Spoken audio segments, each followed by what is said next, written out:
자, 여러분. 오늘 저희와 함께 고대 그리스의 항구 도시 고린도로 한번 떠나보실까요? 상상해보세요.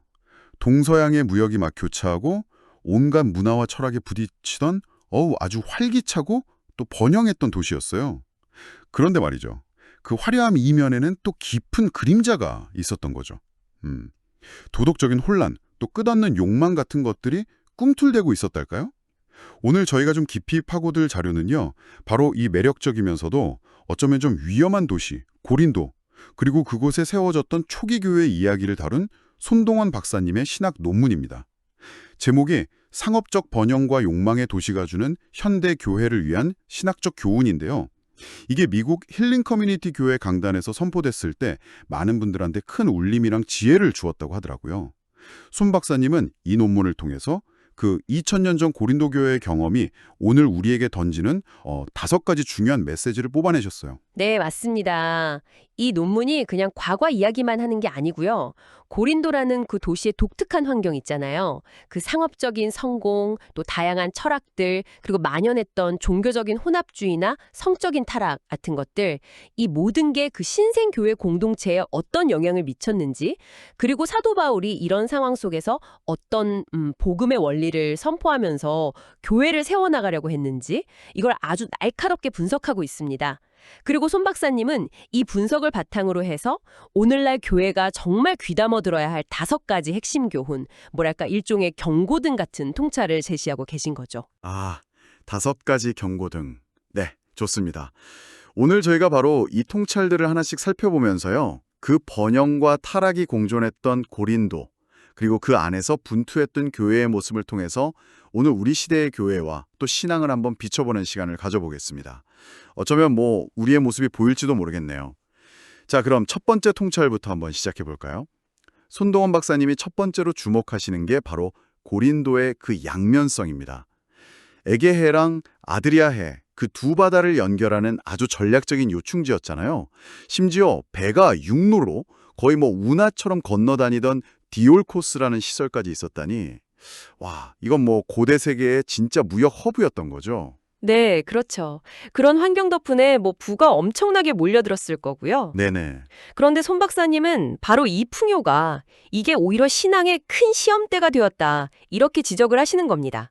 풍요가 시험대였다. 네, 경제적인 번영이 이게 또 다양한 문화와 종교, 철학 사상들을 함께 끌어들였거든요. 근데 문제는 이게 그냥 건강하게 공존한 게 아니라 막 뒤섞여서 혼란스러운 혼합주의를 낳고 또 심각한 도덕적 해이를 부추겼다는 점이에요. 네. 신학자 고든피 박사님의 분석이 정말 정확한데 그분이 뭐라고 하셨냐면 고린도 교회는 자신들이 복음으로 변화시켜야 할 바로 그 도시 문화의 축소판과 같다. 이렇게 말했어요. 와. 그러니까 바울이 고린도전서에서 다루는 문제들 있잖아요. 분열이라든지 성적 부도덕, 우상제물 논쟁 같은 것들. 이게 다 도시의 이런 문화적인 오염에서 비롯된 거라는 거죠. 와, 교회가 세상을 변화시키는 게 아니라 오히려 세상 문화에 물들어버린 그런 형국이었군요. 성경 보면 바울이 음행을 피하라 이렇게 아주 강력하게 권고하는데 고린도 6전 18 이게 그냥 일반적인 도덕 권면 수준이 아니었던 것 같아요. 그렇죠. 당시 고린도인처럼 산다는 말이 방탕하게 산다는 뜻으로 통용될 정도였다니 도시 전체 분위기가 어땠을지 좀 짐작이 갑니다. 네, 여기서 바울이 사용한 그 헬라어로 서마라는 단어에 좀 주목할 필요가 있습니다. 당시 많은 그리스 철학처럼 몸을 영혼의 감옥이라거나 아니면 단순한 쾌락의 도구로 여기던 고린도 사람들의 생각과는 완전 정반대로요. 바울은 우리의 몸이 성령께서 거하시는 거룩한 성전이라고 선포를 합니다. 성전이요. 네, 이건 당시 고린도의 세속적인 가치관, 즉 코즈모스라고 불리는 그 세상 질서에 대한 정면 도전이었어요. 몸을 함부로 여기는 건 곧 성령을 모독하는 행위다. 이런 의미인 거죠. 와, 듣고 보니까 정말 그 당시로서는 충격적인 선언이었겠네요. 손동원 박사님은 요한일서 2장 15절 세상이나 세상에 있는 것들을 사랑하지 말라는 말씀을 인용하시면서 고린도 교회가 바로 이 세상 사랑 때문에 병들었다고 진단하신다고요? 맞습니다. 물질적인 풍요와 쾌락이라는 그 세상의 가치를 줬다가 영적인 생명력을 잃어버렸다. 뭐 이런 말씀이시죠? 네, 정확합니다. 오늘날 우리에게도 이게 정말 날카로운 경고가 아닐 수 없어요. 이 풍요 속에서 신앙의 본질을 놓치지 말라는 그런 메시지인 거죠. 라틴어 경구 중에 문두스 에프 스피리투스 두오 콘트라리아 라는 말이 있어요. 세상과 성령은 서로 반대되는 것이다. 세상의 가치, 즉 코스모스와 성령의 인도하심은 결코 같은 방향을 향할 수가 없다는 뜻입니다. 고린도 교회의 첫 번째 문제는 바로 이 둘 사이에서 길을 잃었다는 데 있는 거죠. 아, 이렇게 도시 전체가 번영했지만 또 동시에 혼란스러웠던 분위기가 이게 교회 안의 관계에는 그럼 어떤 영향을 미쳤을까요? 손동원 박사님의 두 번째 통찰이 바로 그 점, 그 도시의 분열적인 특성이 어떻게 교회 공동체로까지 파고들었는지를 보여주는 것 같아요. 네, 맞아요. 고린도 사회가 원래부터 좀 경쟁적이고 파벌적인 성향이 강했어요. 뭐 유명한 철학학파를 따른다거나 아니면 특정 정치 지도자를 지지하면서 서로 막 나뉘어서 경쟁하는 문화가 있었죠. 안타깝게도 이런 문화가 교회 안으로 그대로 들어와 버린 겁니다. 신학자 크레이그 블룸버그 박사님도 이걸 지적하시는데 고린도 교회의 파벌 싸움은 도시의 사회적, 철학적 분열을 거울처럼 반영한 것이다. 이렇게 말씀하셨어요. 아, 나는 바울에게 속했다. 나는 아볼로에게, 나는 게바, 베드로에게, 심지어 나는 그리스도에게 속했다. 이렇게 주장하면서 나뉘었다니 고전 1.12. 정말 심각했네요. 이게 약간 요즘 아이돌 팬덤처럼 자기가 좋아하는 리더 중심으로 팔을 나누고 서로 다툰 그런 셈이군요. 네, 그렇죠. 특히 그 아볼로라는 인물은 알렉산드리아 출신으로 학문과 웅변이 아주 뛰어났다고 하니까 어쩌면 그분의 등장이 의도치 않게 이런 분열을 더욱 부추겼을 수도 있겠다 싶어요. 너희 가운데 시기와 분쟁이 있으니 어찌 육신에 속하여 사람을 따라 행함이 아니리요? 이렇게요. 여기서 중요한 건 바울이 제시하는 대안인데요. 손동원 박사님은 로마서 12장 5절 말씀, 우리 많은 사람이 그리스도 안에서 한 몸이 되어 서로 지체가 되었느니라. 이걸 통해서 교회가 추구해야 할 본질을 설명하고 계세요. 아, 한 몸. 네. 즉, 인간 지도자나 어떤 철학을 중심으로 나뉘는 파벌이 아니라 오직 그리스도 안에서 한 몸을 이루는 연합. 이게 중요하다는 거죠. 라틴어 문구로 유니타스 인 크리스토 논 인 호미네. 연합은 사람에게서 오는 것이 아니라 그리스도 안에서 이루어진다. 이런 의미가 됩니다. 결국 리더나 개인의 능력, 배경 이런 게 아니라 오직 그리스도만이 교회의 머리이고 우리는 모두 그 안에서 하나, 즉 헬라어로 헨이 되어야 한다는 거군요. 이야, 파벌주의는 정말 어느 시대, 어느 공동체에나 나타날 수 있는 유혹 같은데 고린도 교회를 통해서 그 위험성을 다시 한번 깨닫게 되네요. 맞습니다. 그리고 이런 분열과 파벌주의는 종종 또 다른 문제, 바로 영적 교만과 연결되기가 쉬워요. 이것이 손동원 박사님의 세 번째 통찰입니다. 아, 영적 교만이요? 그건 또 구체적으로 어떤 모습이었을까요? 고린도 사람들이 그 헬라 문화의 영향 때문에 지혜, 헬라어로는 소피아라고 하죠. 이 지혜와 유창한 웅변수를 대단히 중요하게 여겼어요. 근데 문제는 이런 가치관이 교회 안으로 들어오면서 일부 교인들이 자기가 받은 영적인 은사나 아니면 특별한 지식, 그노시스 같은 걸 마치 세상의 지혜처럼 자랑하기 시작했다는 겁니다. 아, 자기가 다른 사람보다 더 영적으로 우월하다 이렇게 생각하면서 다른 지체들을 좀 무시하거나 판단하는 그런 태도로 나타난 거죠. 약간 나는 이런 깊은 영적 비밀을 깨달았는데 당신 아직 멀었군요. 이런 식이었을까요? 아이고, 생각만 해도 공동체 분위기가 정말 좀 삭막했을 것 같아요. 손동원 박사님은 이게 세상이 추구하는 그 소피아와 기독교 복음의 핵심인 십자가의 도 사이의 충돌이었다. 이렇게 보시는군요. 네, 그렇습니다.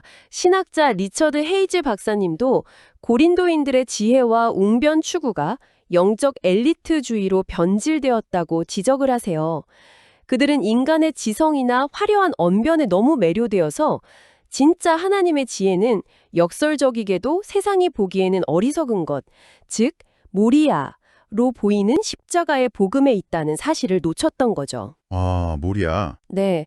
그래서 바울이 고린도전서 1장 25절에서 하나님의 어리석음이 사람보다 지혜롭다고 선언한 이유가 바로 여기에 있는 겁니다. 아니, 심지어 다 같이 모여서 주님의 만찬을 기념하는 그 성만찬에서조차 부유한 사람들이 먼저 와서 자기들끼리 배불리 먹고 마시고 그래서 뒤늦게 온 가난한 형제들은 굶주리는 일까지 벌어졌다고 하니 고전 11장 17에서 22. 와, 이 영적 교만하고 세상적인 계급의식이 얼마나 뿌리 깊었는지 알 수 있네요. 이건 정말 좀 충격적인데요? 네, 정말 그렇죠. 그래서 바울이 갈라디아서 6장 14절에서 이렇게 고백하는 겁니다. 내게는 우리 주 예수 그리스도의 십자가 외에 결코 자랑할 것이 없으니 선동원 박사님은 이 구절을 통해서 우리가 자랑해야 할 것은 세상적인 지혜나 영적인 은사가 아니라 오직 그리스도의 십자가, 헬라어로 스타우로스 뿐임을 강조하시는 거죠. 스타우로스, 십자가. 네, 라틴어 경구 veritas in cruce, 진리는 십자가 안에 있다는 말처럼 모든 참된 지혜와 능력의 근원은 바로 십자가다. 교만 대신 겸손하게 십자가를 붙드는 것이 핵심이라는 겁니다. 네, 네 번째 통찰로 한번 넘어가 보겠습니다. 이번에는 우상에게 바쳐진 제물 문제인데요. 당시 고린도에는 신전이 엄청 많았고 또 신들에게 바쳐졌던 고기가 시장에 유통되는 일이 흔했다고 해요. 그래서 그리스도인이 된 사람들이 이 고기를 먹어도 되는 건지 아닌 건지 이걸 두고 교회 안에서 심각한 논쟁과 갈등이 있었다는 거죠. 손동원 박사님은 이걸 교회가 과거 우상 숭배의 영향력에서 완전히 벗어나지 못했다는 걸 보여주는 사례로 분석하신다고요? 네, 이게 상황이 좀 복잡했습니다. 어떤 사람들은 어차피 우상은 헛것이고 음식은 다 하나님이 주신 건데 먹어도 문제 없지라는 그런 지식을 가지고 있었어요. 그들은 자유롭게 그 고기를 먹었죠. 하지만 과거의 우상 숭배에 좀 깊이 관여했던 경험이 있는 다른 사람들에게는 그 고기를 먹는 것 자체가 과거의 죄를 떠올리게 하고 양심에 큰 부담을 주었던 겁니다. 아, 그렇겠네요. 네, 신학자 토마스 슈라이너 박사님의 설명처럼 바울의 해결책은 누가 더 많은 지식을 가졌느냐가 아니라 사랑에 근거한 것이었습니다. 즉, 믿음이 강한 사람, 그러니까 지식이 있는 사람이 자기 권리나 자유를 주장하기보다는 믿음이 약한 형제를 배려해서 스스로 그 자유를 제한해야 한다.